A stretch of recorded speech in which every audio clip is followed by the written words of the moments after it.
ஆண்கள் பாவப்பட்டவங்க.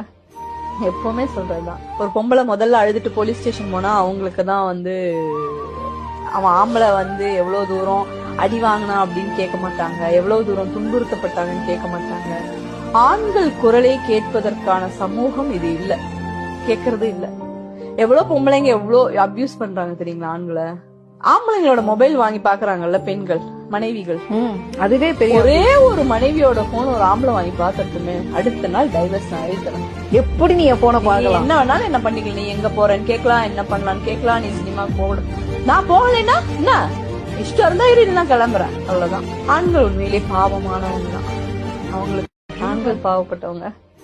எப்பவுமே சொல்றதுதான். ஒரு பொம்பளை முதல்ல அழுதுட்டு போலீஸ் ஸ்டேஷன் போனா அவங்களுக்கு தான் அவன் ஆம்பளை எவ்வளவு தூரம் அடி வாங்கினா அப்படின்னு கேட்க மாட்டாங்க, எவ்வளவு தூரம் துன்புறுத்தப்பட்டாங்கன்னு கேட்க மாட்டாங்க. ஆண்கள் குரலை கேட்பதற்கான சமூகம் இது இல்ல, கேக்குறது இல்ல. எவ்வளவு பொம்பளைங்க எவ்வளவு அபியூஸ் பண்றாங்க தெரியுங்களா ஆண்களை. ஆம்பளைங்களோட மொபைல் வாங்கி பாக்குறாங்கல்ல பெண்கள், மனைவிகள். அதுவே பெரிய ஒரே ஒரு மனைவியோட போன் ஒரு ஆம்பளை வாங்கி பாத்துட்டுமே அடுத்த நாள் டைவர்ஸ் ஆயிடுறேன். எப்படி நீ போன பாக்கலாம், என்ன வேணாலும் என்ன பண்ணிக்கலாம், நீ எங்க போறேன்னு கேட்கலாம், என்ன பண்ணலான்னு கேட்கலாம், நீ சினிமா போகணும், நான் போகலைன்னா என்ன இஷ்டம் இருந்தா இரு, நான் கிளம்புறேன், அவ்வளவுதான். ஆண்கள் உண்மையிலே பாவமானவங்க தான். அவங்களுக்கு ஆண்கள் பாவப்பட்டவங்க.